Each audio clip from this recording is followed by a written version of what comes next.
Hey everybody, welcome back to the SuperBake podcast. I'm your host, Baker. Let's talk about stuff.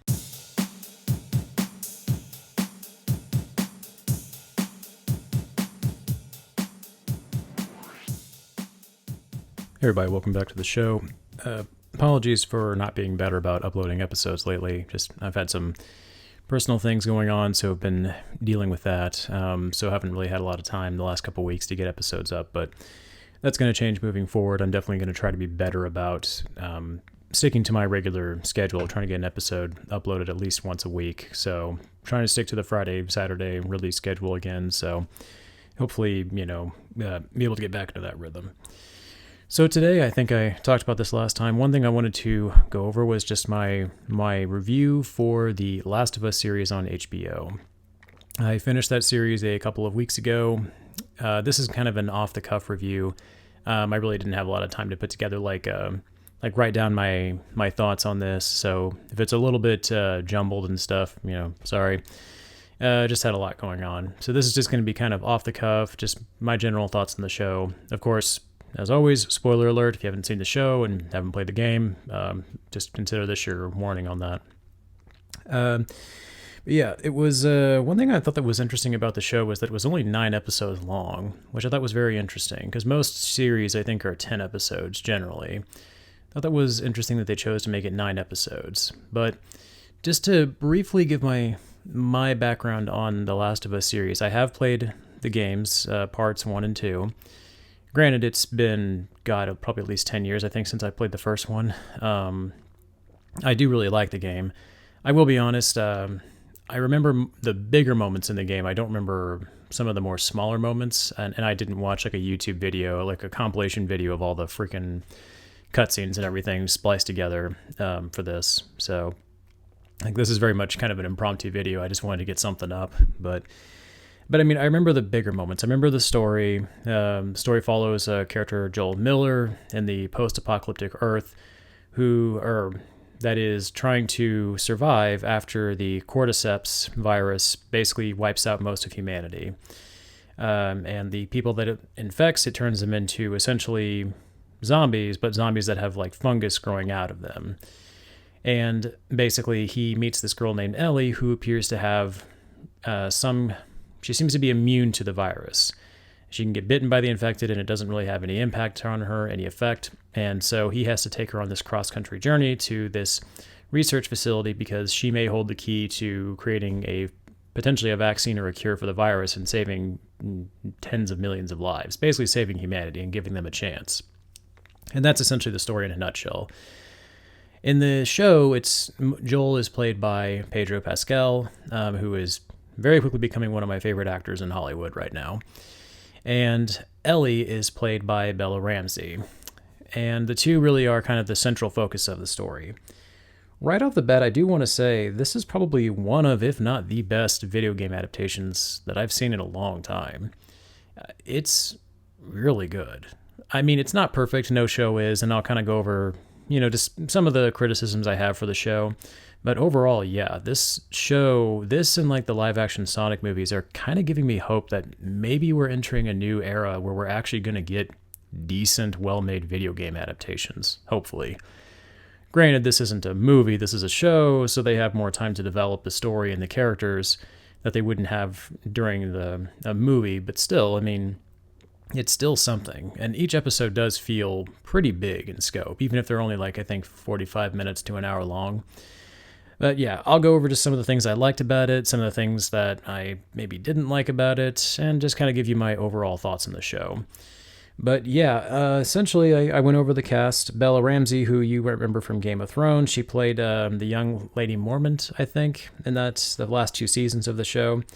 She left a pretty big impact on audiences, and I thought she was great in there. And she's in this show, she's older, she's grown up a little bit, and she plays Ellie pretty well, honestly.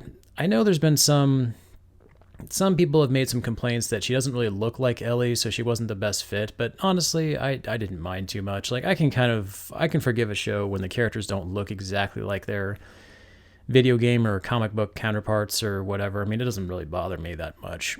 But Pedro Pascal, I think, as Joel Miller, I think is probably the best aspect of the show. I mean, Bella Ramsey is really good as Ellie, but I just feel like Pedro, he just brings such a nuanced somberness to Joel's character that you didn't quite get in the game. Ellie, for the most part in the show, is the same as she is in the game. She's this spunky, tomboyish girl who likes to kind of poke fun at Joel, kind of tease him a little bit, and as she forms her surrogate father-daughter relationship with him. But Joel in the game is quite a bit different than he is in the show, at least in some respects. In the game, he's definitely much more brutal and quick to lose his temper on people. At least that's how I remembered him. But in the show, we see this more broken version of Joel. Like, Pedro Pascal, I think, really paints Joel as this man who's just tired. Not just because of the fact that he's getting older, like he's, middle age, he's like in his 50s in the show, but he's a guy who, he's seen some shit. Like, he has seen the worst parts of humanity, just trying to survive in this new world after the cordyceps take over. And he just seems like he's just a broken man, especially after what happens to him. We see he loses his daughter when the virus first breaks out. And the opening sequence of this show follows the opening sequence of the game almost perfectly. It's just as gut-wrenching as it is when you see it in the game, when Joel's daughter gets killed and you see the impact it has on him. That was arguably one of the best moments in the first game, and they captured that in the show very well. That's another thing the show does very well, is it captures a lot of the big moments from the game. It stays pretty faithful to the original source material. It does deviate in some parts, but overall it stays really true to the source material and does a good job on that. But anyways, yes, Joel in the show, I actually really like that he comes off as more of this broken man. Like, we still see his anger there. We see his rage come out in some scenes, like when he beats that security guard to death with his bare hands. But this is definitely a Joel who's a lot more, he's much more broken than he is in the games, which I think seems like it would add up. In real life, if this were to happen to you, yeah, this would be a really damn depressing world to live in. It would suck. Like, nobody would want to live in this world. I know I sure as hell wouldn't. So yeah, I like his performance. I like the energy he brings to the character. And I think that Pascal and Ramsey play very well off of each other. The only thing I will say about Ramsey's performance is, in the first two episodes, she kind of has a bit of an attitude. She kind of comes off as almost kind of bratty in the first two episodes. So I don't know if maybe they did like test screenings and maybe audiences didn't respond well to that, because it seems like after episode 2, she really kind of dials it down a little bit and becomes a lot more likable and charming. Like, one of the ongoing jokes in the show is that she always reads these terrible puns out of this book that she finds to Joel, and at first it irritates him, but then he kind of warms up to it, and we, the audience, kind of warm up to it as well. So it's another one of those moments where we see them bonding as characters. So yeah, she definitely becomes a lot more likable. And by, I think, the end of the show, she really comes into her own in the character's role. And I think she handles the bigger moments very well. Like, there's a few episodes where she gets her chance to shine on her own, including an episode where Ellie kind of has to survive without the help of Joel.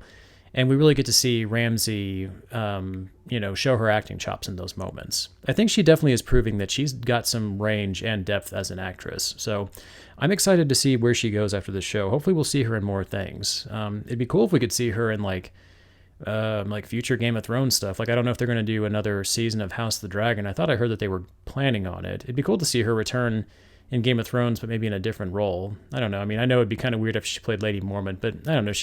She played that role so well. I'd like to see her play a different character in that show. She seems like she fits that world very well.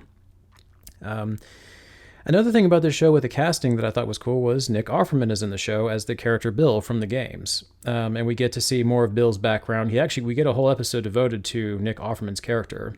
And Nick, I like him from Parks and Rec. I love him as Ron Swanson. He's given a lot to do in this show. He's actually given quite a bit to do in this show with his own episode. So it's cool seeing him in this. I think he definitely shows that he's got some range with his acting as well too. Like, he can obviously do the comedy roles pretty well, but he can also do the serious moments from this show very well too. And I'll kind of go into that a bit more detail here shortly.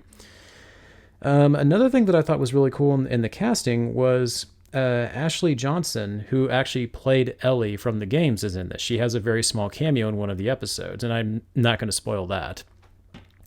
And I didn't know this. This kind of blew my mind. She plays Pike in the show Vox Machina. Of course, I played the first Last of Us game, obviously, a decade ago, so that was well before Vox Machina came out on Prime. But like, when I heard her voice talking, I was like, that's Pike. I was like, holy shit, that's Pike from Vox Machina. That's hilarious. That was cool that they brought her in the show for a cameo. That was a cool little nod to the original games. And also Troy Baker, who, phenomenal voice actor who played Joel in the first video game. He has a small cameo in this show as well. It's kind of one of those, like, I wouldn't quite say blink and you'll miss it cameos, but like if you don't know who they are and if you're not familiar with them, like you can almost, you'd be forgiven for not even realizing they were in there. So that was really cool. I like that they put that little detail in there.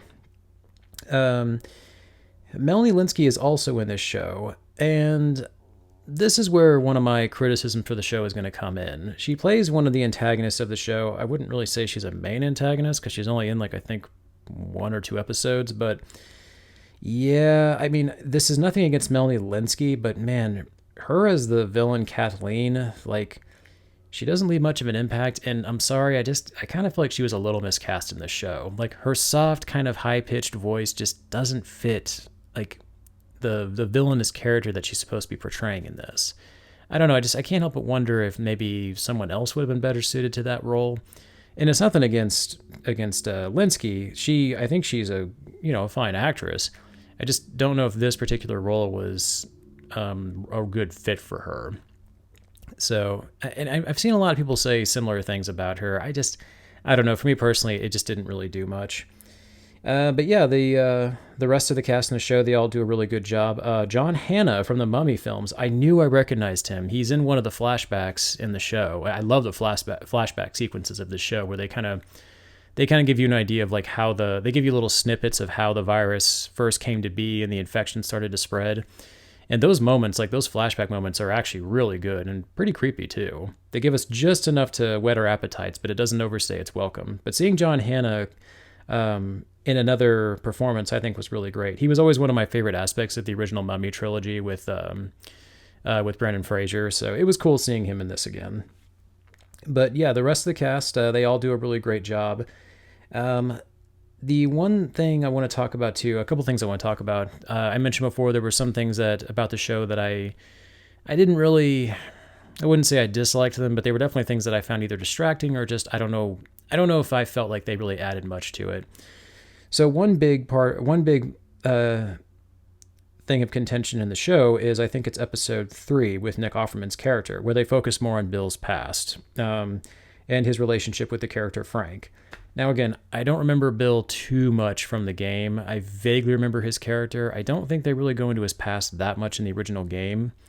And in this show, they're given a whole episode to talk about his past and stuff. And while I think the episode is very well acted, and it's a good episode, I don't know. I found myself kind of, I don't know. I don't know if I liked it, I guess. I don't want to come down on it too hard, but I don't know if I can't help but wonder if like they could have maybe cut it down a little bit. Like there's another episode where we get a flashback of Ellie's character. It's much later in the season, and I think that was actually based off DLC from the game. But what I liked about that episode was that, one, we're actually getting more background information on Ellie's character, as well as kind of, we get more an idea of like who she is and kind of like how her relationships will be, later on when they go into season 2, which I think they've already announced they're going to do season 2 based off the second game.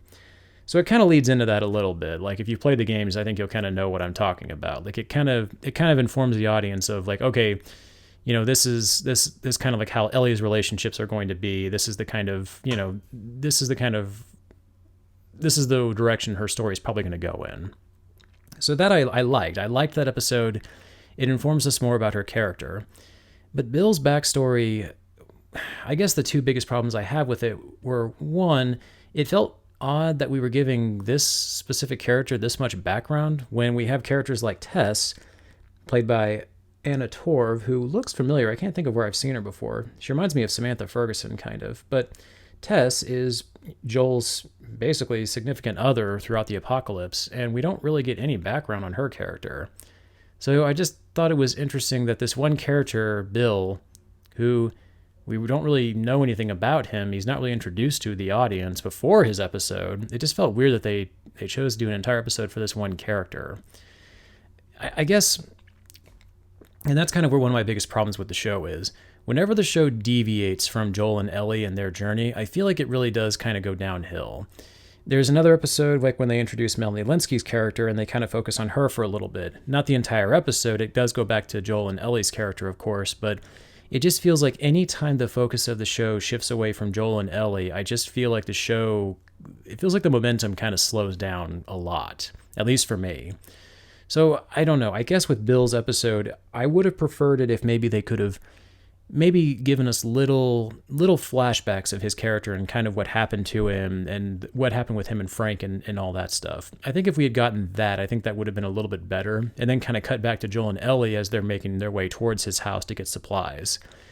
I think I would have preferred that a little bit more, and especially since the entire season is only 9 episodes, it just feels odd that they would spend this much time with this side character.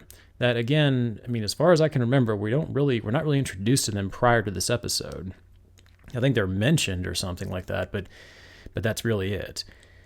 So yeah, that was, I think, one little issue that I had with the episode. That, and like I said, Melanie Lynskey's character kind of feels out of place and miscast a little bit. Another issue that I had with the show was there's definitely some moments where it feels like we didn't get enough of, like, I guess, material from the game.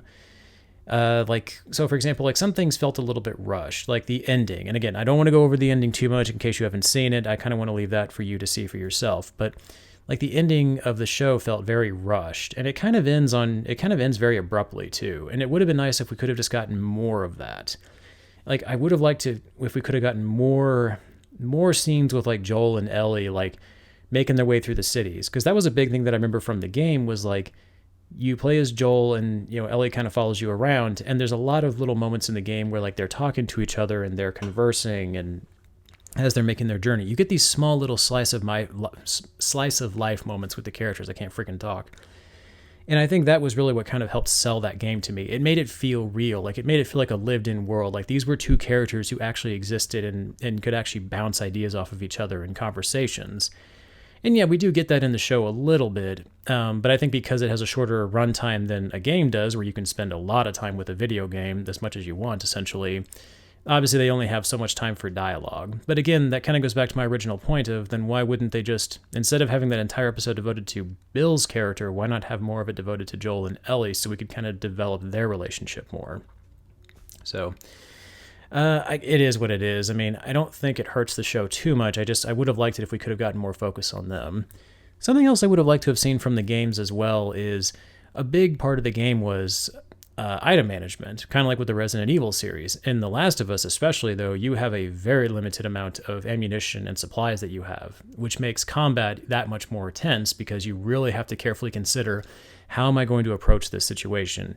Here is a room full of infected, or here's a room full of humans, but they're trying to kill me.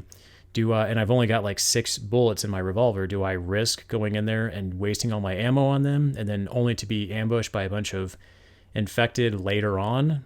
And there's a lot of that. There's a lot of that tough decision making that you have to make in the original game. That was a big part of the gameplay element, and that really wasn't in the show. I would have liked it if we could have gotten more of that, like where maybe there's a moment where Joel is about to go into a room where there's a bunch of infected, and he looks at his gun and he realizes he's only got 4 rounds. So he has to make a very tough decision, like, okay, I'm only going to use my gun if I absolutely need it. And maybe there's a moment where he sees a walker, I'm thinking of Walking Dead, a clicker standing between him and his only way out. And he has to make the tough decision to use a bullet, but he knows doing so will alert the others to him, but he doesn't have a choice because that's his only exit. If we could have gotten more moments like that, I think that would have really helped drive home the suspense and the drama in the show. Speaking of clickers, I do want to talk about that. And I'm going to kind of go into some of the things I really liked about the show, because I feel like I've been kind of dissing it a lot, and I don't want to talk too much shit on the show, because I really liked it. So let's talk about the good stuff, the good shit, because there's a lot of it in this. Oh my god, the clickers. They freaking nailed the clickers. I remember those bastards being so freaking scary in the original game. Just so menacing. Every time they show up and you hear that damn clicking sound, it's like, oh shit. Like some shit's about to go down. and damn, they handled those things well. The way they introduce them, it's so perfect. It's like pitch perfect from the game. They come just sauntering into the room. They make that eerie clicking sound. And just the way Joel and Ellie and the others have to try to sneak around them and stuff. Oh, it's so awesome. It felt just like out of the game. It felt like a cutscene out of the game, and I loved that. Yeah, the infected in this show are actually really cool. I love the design of them, like how they have the tendrils of fungus going through their body. Like they can bite you, but they also have like the fungus comes out of their mouth, and it's really creepy the way they do it. It's a different design for zombies that I haven't seen before. And of course, like the way the clickers look when they have the fungus growing over their eyes so they can't see. They look just like they do in the game. And I love that they did that. And also too, like we get to see there's the big brute infected. We get to see one of those in this episode or in this show, and that was really cool to see. I completely forgot about those guys. Like every time the infected show up, they're really cool. I just wish we could have gotten more of them. I think that was one thing that was kind of surprising, was that they're not in this show very much. I think there's only like maybe 2 or 3 scenes that they show up. And I mean, granted, when they are in the show, they have a huge presence to them. I mean, you definitely remember them. But we just don't get a lot of them. And I was kind of disappointed at that. I'm going to be honest. I would have liked to have seen more of them, especially since they felt like they had a much bigger presence in the original game. I just remember there were a lot more moments, especially with the clickers, when you had to like sneak around them and stuff. Those would have also been great moments in the show too, like just little moments where you get like Joel and Ellie, or maybe even Ellie, like having to sneak around, through these rooms full of clickers and stuff, and they have no weapons. So if these things catch them, they're screwed. If we could have gotten more moments like that, I think this show would have really helped elevate it, as a great horror show. But the moments we do get with the clickers are really good. And like I said, this game, or the show, is very faithful to the original game, which I was happy to see. It does deviate a little bit in some moments, like I mentioned before with Bill's character and stuff like that, but honestly, it's pretty faithful. Sometimes to a fault. Like I said, the ending of the game, it follows that almost to the T, and it does kind of feel a little bit rushed. It would have been nice if we could have gotten more time to develop that with Joel's character, and maybe have like an extra episode where he has to really kind of sit and weigh what he's done, his decision that he makes.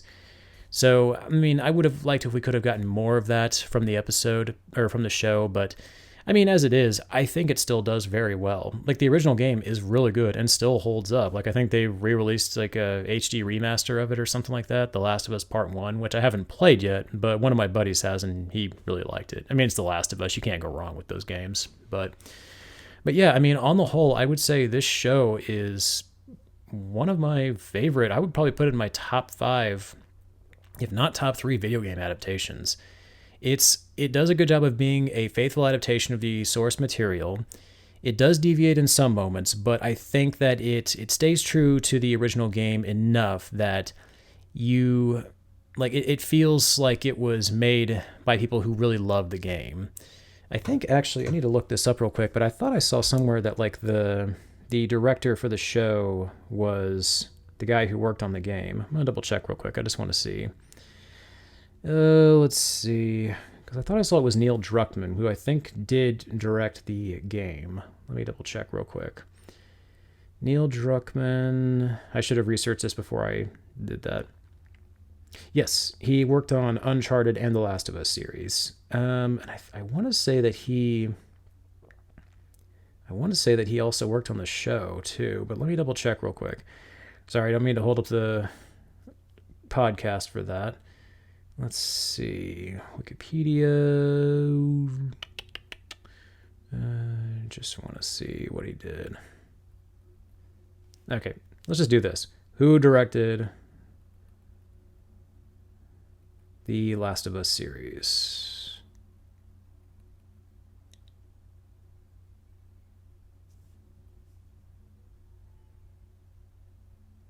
Okay. We'll see. The Last of Us was created by Craig Mazin and Neil Druckmann. Okay, I think that's just a video game. Okay, never mind. I thought I saw that he was involved with the show. I could be wrong. I'm not going to waste too much more time researching that. But anyways, yes, it seems like the people who made this show really cared about the source material and really wanted to make something true to the original game, but also kind of add their own flavor to it. And in that respect, I think they did a very good job. So, yeah, I mean, it does feel like the show was somewhat tailor-made to people who have at least played the game and are familiar with it, because there's definitely little moments in the show that I recognized and kind of appreciated from my time playing the original game. Like just little moments where I was like, oh shit, I remember that, like the clicker showing up, and then other moments too, that I don't want to go into too much. But yeah, I mean, if you haven't seen it yet, I think you definitely need to check it out. I know the market's a little bit oversaturated with zombie shows like The Walking Dead and stuff, even though that's off the air now, I believe. But I think this one feels fresh and unique enough that it's going to stand on its own, and it genuinely has me excited for season 2 and what's to come next, even though I kind of know what's going to happen. But I'm really curious to see how they're going to handle it in the show. But yeah, this has my full recommendation. It's a fantastic adaptation. It does have its shortcomings, but I don't think that they really detract from it too much. I mean, this is just a phenomenal show. Well made, well acted, well written, just great in every respect that I can think of. So yeah, if you want to check it out and just let me know what you guys think of it, do you agree with what I said about it, or are there some things about the show that you liked or disliked? I'm always curious to find out about that. Feel free to comment on YouTube. All right, everybody. Well, I think that's going to conclude this episode. Once again, I am on Anchor, Spotify, and YouTube. Please feel free to like, share, and subscribe, and I will catch you all next time. Later.